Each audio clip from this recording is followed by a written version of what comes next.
So that's it. 80 issues later, and here we are. So I'm really sad that this is the last issue that we've got, but I'm also really excited to show you a fantastic piece of terrain that we've collected. So we have got the Magnavent walkway part 2. I've already assembled this, and it's yeah, it's a really cool piece of kit. Let's do this first. So in this issue, this is your final conquest. You've come a long way over the last 80 issues, learning how to build, paint and play, as well as all about the grim darkness of the 41st millennium. You've amassed 2 powerful armies and a whole battlefield of terrain. And you've painted it all to an excellent standard. Have you all painted it to an excellent standard? I know I haven't. You've mastered the rules and tactics of Warhammer 40,000, and you're ready to take the next steps into the hobby. Don't worry, you are armed with all the skills and knowledge you need to be successful in any hobby project you tackle next. You're already an excellent general and skilled hobbyist, but first you have one final model to complete and one final mission to play. The paint guide in this issue will get your Magnavent walkway looking great in no time, and your final battle will decide the fate of Corvon 2. Happy hobbying, now and in the grim darkness of your far future.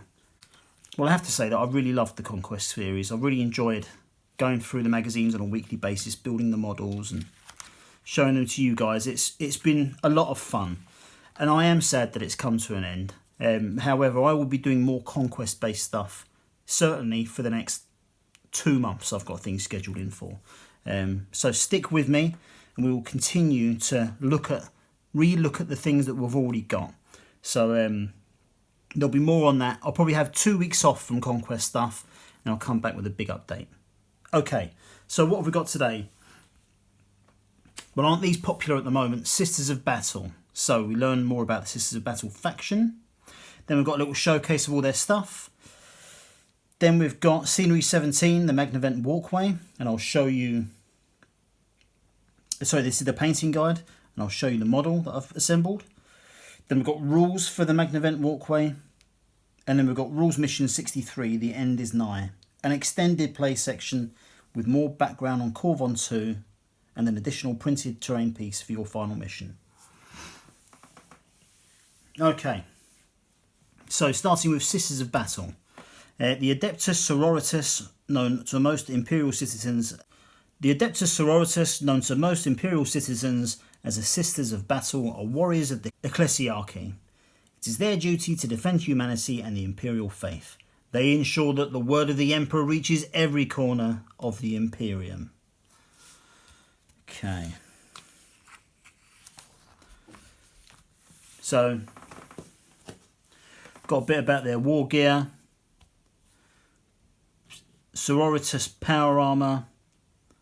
Fleur de Lis tattoo, which is what they've got on their faces. Purity seals, Godwin Diaz pattern bolter. Nice. Chapter Ecclesiactius. And in livery.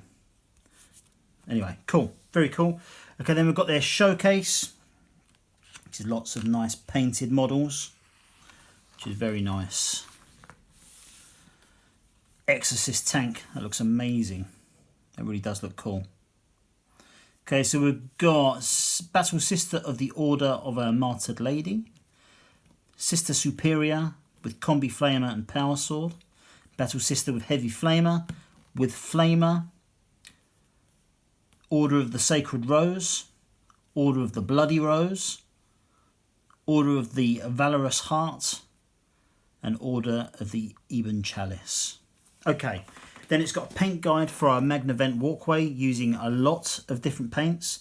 So 1, 2, 3, 4, 5, 6, 7, 7 base paints, 1 layer, our 3 shades, and the Necron Compound dry paint. So it is a good addition to our painting guides, which is very nice. So when you're done, it will look something like that. But I will show it to you because I assembled mine. I didn't assemble mine exactly the same as this, because there's a few extra parts that come with the sprue, and it's kind of these bits on the edge here. I've added a few of those to the inside, but basically this is the big bad boy, and it is a big terrain piece. Blimey, you can't even see that. So it stands exactly 5 inches high. Let's get some more light on this.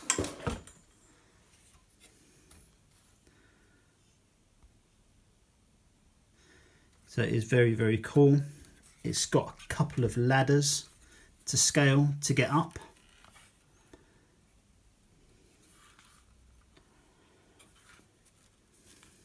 Now, when you look at the sprue, it looks like it's not going to be that sturdy, but it has got lots of these parts here to add in to give it some strength. But it is a really, really terrific piece of terrain. I love it.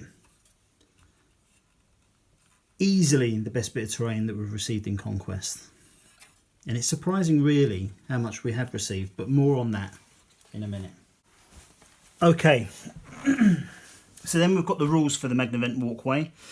The Magnavent walkway is a large piece of terrain that can be climbed and used as cover by many of your units. In this tutorial, we explain the rules for this new terrain piece and provide some examples of the terrain in action. So, it's telling us to place it in the middle. Place your Magnavent walkway over the map of over the image of the walkway printed on the map, as shown in the image to the left. The walkway usually surrounds a galvanic Magnavent and allows engineers and other workers to maintain and repair the Magnavent. These walkways are a common sight in Sector Mechanicus Factorum facilities and in urban skirmishes, as they make excellent cover for infantry. So only infantry, beasts, swarms and units that can fly can be set up or end their move on the upper levels. Unless they can fly, these models must climb ladders, girders or walls to move up or down between levels. Infantry can move through girders, buttresses and hanging chains without impediment.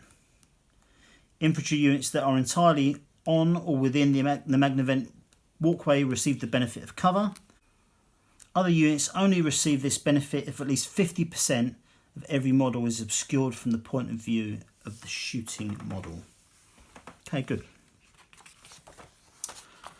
And it's got a little bit more of an explanation of the rules. So for example, intercessors up there, they get cover. This Redemptor Dreadnought also gets cover. And then climbing, you can see where the Space Marine uses the ladder to move. Okay, very, very cool. Okay, a final mission, Plague Planet. Corvon 2 has suffered for many months. Millions have died, despite the best efforts of the Ultramarines. Each death has empowered the Death Guard's warriors, weakening their barrier between reality and the warp. Now they pursue their ultimate goal, to turn Corvon 2 into a demon world. Right, so how are they going to do that? Well, here we go, the war for Corvon 2. So, vast regions of Corvon 2 have been abandoned. The land has been poisoned by the Death Guard and the citizens slain or driven away. So this is really, really interesting. It gives all the different parts of Corvon 2. You can see the stuff that are covered by the blight and the stuff that still remains. And our battles, you can actually use this to create more of your kind of, if you want to do some homebrew battles and that kind of thing, maybe you might look into the South Wastes and hold a little battle there. Maybe infiltrating the Death Guard and seeing what we can do there. But very, very cool. The front lines. The Ultramarines have been pushed back by the overwhelming Death Guard assault. They still hold Barakius, Brel and a few other cities, despite the efforts of Chaos Cults. The Death Guard have launched a new attack on Tam's Folly, which has drawn many Ultramarines north. Meanwhile, Lord Felfius and his Tainted Sons cohorts have launched a secondary strike on Alistranda, where they are in the act of erecting a Nocalith crown to taint Corvon 2 further.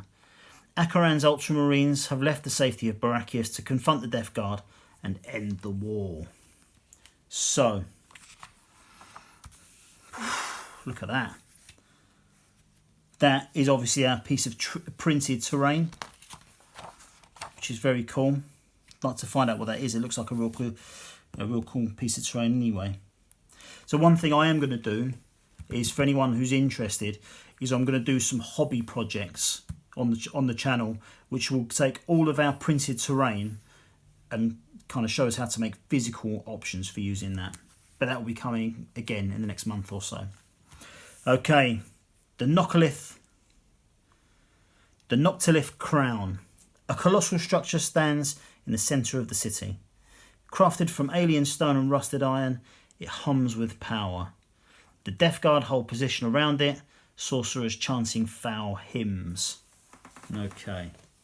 Okay, so that is the Noctilith Crown. So obviously that's the top-down view for how that looks.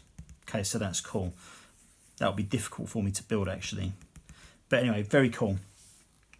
After you lay out your battle match, remove the page with the Noctilith Crown terrain piece printed on it and place it at the centre. The Noctilith Crown will serve as the objective in this mission. See over page for full details. Got other stratagems in place, calling the reinforcements. So it's used once per battle at the end of your movement phase. Pick a unit from your army with a power rating of 9 or less that has been destroyed during the battle. You can set up that unit wholly within 6 inches of any battlefield edge and more than 9 inch from any enemy models at its full starting strength. And the Death Guard have got dug-in defences. Use this stratagem after setting up one of your units. Until that unit moves, for any reason, you can add 1 to that unit's saving throws against all shooting attacks. Okay, the end is nigh. The air is thick with the stench of the warp, and the Death Guard's Noctilith Crown grows with unholy power. Captain Acheron and his forces must steel themselves against the foul powers of Nurgle and destroy the Death Guard's works before it is far too late. Okay, so we set up our battle mats, rolling off first to decide where it goes. We have got power rating of 60 with 3 command points each. Death Guard deploys their units within the deployment zone. Space Marines then set up their units within their deployment zones. Space Marine players take the first turn. And the victory conditions are: at the end of the battle, add up all the power ratings of the Space Marine players' units that are within 6 inches of the warp portal and all the Death Guard units but are the same. The player with the higher results wins the game. If the score is tied, the defender wins. Game lasts for 6 battle rounds. Okay, so that's good.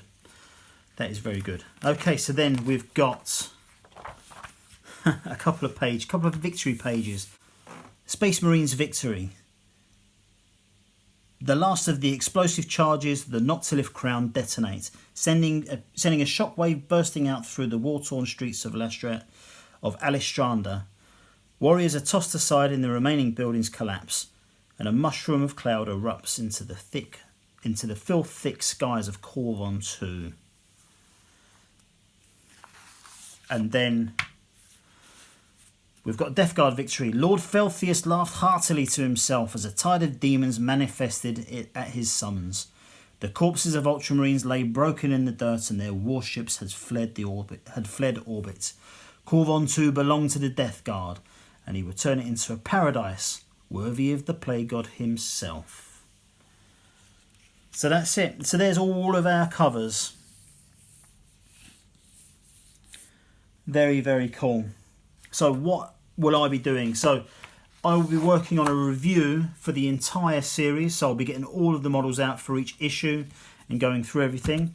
I will also be reviewing all of the content which I have been sorting into my 4 ring binders. So I'll be going through that and be reviewing them for what they are. So that is as a build guide, as a paint guide, as a history and lore tome, and as a rule book. So that's how they're all going to be separated and sorted at the end. So that's it. That's the end of issue number 80. I have got more and more conquest stuff coming up. So there'll be some painting stuff coming up. There will be some playthrough stuff coming up. But that will all be coming in the next few months. But what I want to know from you guys is, now that we're done with conquest, what should we do next? Where should we go forward with this channel and what we're doing here? We're doing the Mortal Realms stuff, which is great, and I'm really enjoying that at the moment. But how do we stick in the 40k universe? I've got my own ideas, which I'll be kind of unveiling over the next couple of months or so. But what do you guys want? Please let me know. And if there's some good ideas out there, I would definitely consider doing them. So as always, guys, thank you very much for watching, and I'll catch you later.